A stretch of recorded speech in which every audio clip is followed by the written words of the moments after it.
Thank you, Deputy Speaker, and good to see you in the chair and well.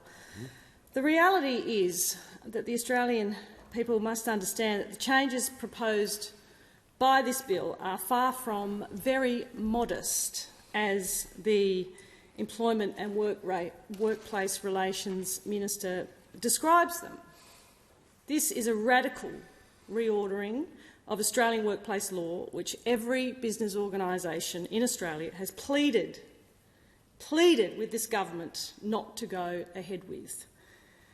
But it falls on deaf ears. The minister doesn't care. He has no interest that the job creators of Australia are telling him that it will be harder to keep people in jobs. That is, the people who employ other people will not be able to employ them under this regime. And the government, again, is not listening to their concerns.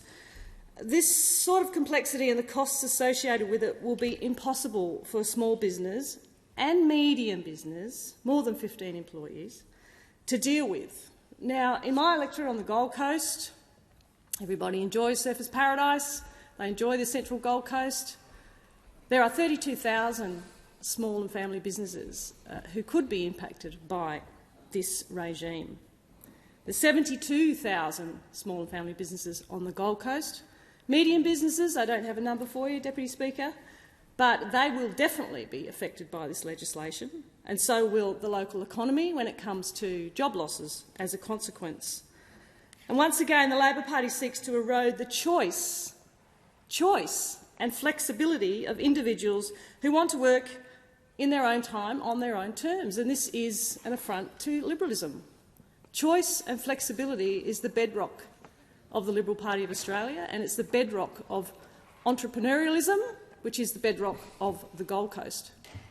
And therefore, I see this as an affront to any family or any individual who wants to get ahead on their own terms and build something worthwhile. An example of big government intervention at the behest, of course, of their union masters, moving the dial so that unions have access to a whole new marketplace of membership fees. And that is what it blatantly is. Let's be clear. It's about putting significant constraints on businesses and employers who wish to expand, in other words, grow, build something, construct new projects and infrastructure, or simply manage their own operations in their own way, taking away choice, not delivering choice to more Australians. And that's the basic difference between us on this side of the chamber and those on the other side of the chamber who seek to take away your choice, who seek to tell you what to do, who seek to come into your business and instruct you on what you should be doing behind your business doors. Because when running a business gets impossibly complex and impossibly hard, impossibly uncertain, and costs just too much, what do Australians understand across our nation happens? Businesses close their doors. They don't employ those Australians any longer. And so those families who work in businesses, small and medium, are at risk of being on the unemployment line. But those on the other side don't seem to understand that as a basic premise, that it's job losses, it's livelihoods that will be lost. This bill also does nothing to increase productivity, and business groups and employers say that the proposed IR changes will smash productivity, investment and job creation, at the very time, as we've heard from the Shadow Treasurer, that we have entered a per capita recession. Labor puts the brakes on productivity when we've entered a per capita recession. It's unbelievable that they would choose this time in the Australian economic landscape to introduce these changes. Ultimately, it will lead to an economic slowdown that could lead to a full-blown recession. In a cost of living crisis, Labor is introducing this, slamming it through the parliament quickly at a time when Australians can't pay their bills, can't pay their mortgages, can't pay for their grocery bills. It's unconscionable.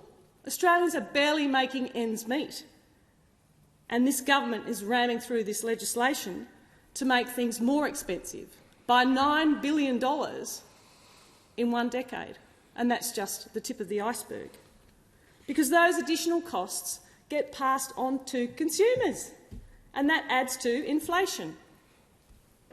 The Department of Employment and Workplace Relations said that business would be likely to be able to pass on extra costs through higher prices for consumers or third-party businesses. And the minister himself admitted that the new laws will increase costs for consumers for everyday services they have come to rely on. With a smile. You've been told that this bill will increase prices to you as an Australian consumer by a minister with a smile on his face telling you it's going to cost more. Let's be clear, during a cost of living crisis for Australia, he's ramming this legislation through the House that will cost you more. And if you don't believe my words, or you have doubts about my words, you should listen to the Chief Executive of the Business Council of Australia, Jennifer Westacott. What did she have to say? What did Jennifer Westacott, highly regarded business person in Australia, highly experienced, she said, Australians should have safe jobs, well-paid jobs and rewarding jobs. We agree with that. But the government's radical shake-up of the industrial relations system will not deliver that. She said these changes will create confusion and extra costs for consumers. That's the $9 billion in wages I just mentioned. It will make it harder to hire casual workers and create uncertainty for employing anybody. Any government that's serious about cost of living would not do this. They should not add cost and complexity at a time when people are struggling to pay their bills. And if you don't believe me today, listen to Tanya Constable of the Mineral Councils of Australia. Well, we saw her this week on your TV screens, and Tanya very eloquently said that the Albanese government's latest industrial relations legislation changes are some of the most extreme interventionist workplace changes that have ever been proposed in Australia. The changes will inflict immense harm to the economy, the weight of which will fall on the shoulders of the most vulnerable Australians, who will pay more for groceries, housing and energy. Now, I would think that Australians by now are sick and tired of paying more and sick and tired of waiting for this Albanese Labor government to deliver cost of living relief. It's just not coming. It's getting worse. Now, I also would like to just outline what Andrew McKellar said, the ACCI Chief Executive.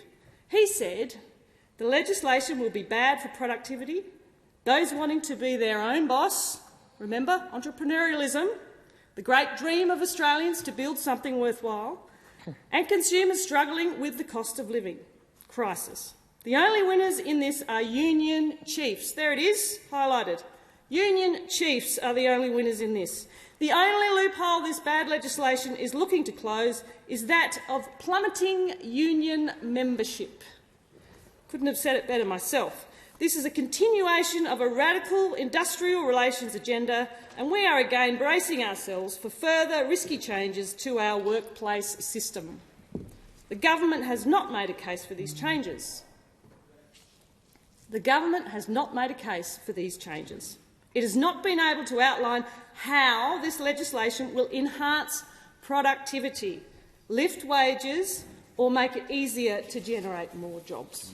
Now, I think they're pretty believable quotes from well-respected leaders across our nation, and we should listen. And so too should the Albanese Labor government and the Industrial Relations Minister.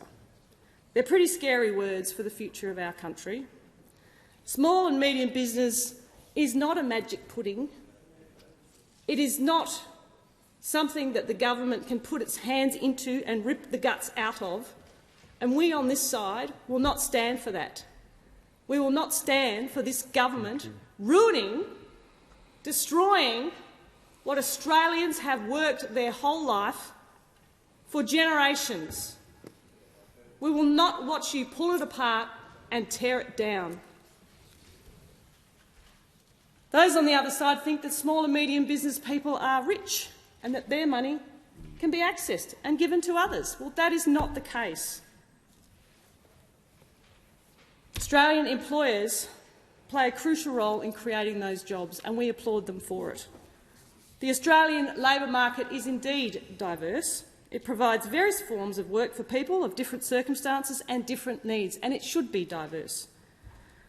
The Albanese government has no respect for that diversity. They only respect union-controlled forms of work. Under this legislation, a union boss can get a waiver from the Fair Work Commission to give you, as a business owner, 24-hour notice to enter your business. A waiver.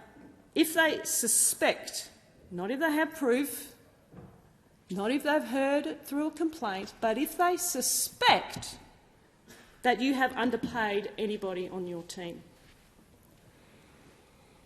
Now, to be able to enter a business on a suspicion is not democratic. It's simply not democratic. It's heading towards socialism, and worse.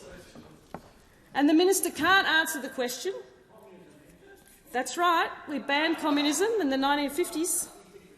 The minister can't answer the question about what people who are working from home can expect.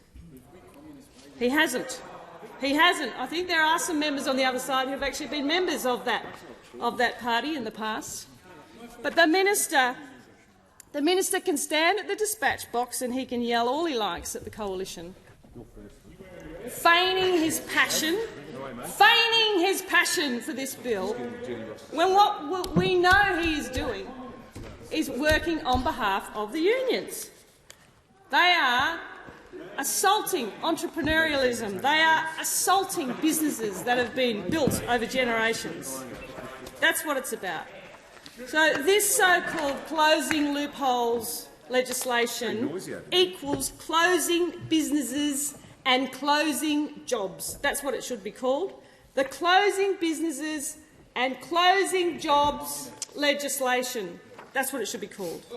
And we are not going to support reforms that will weaken our economy and continue to make a bad situation worse for Australian small and medium businesses. Thank you. The debate is in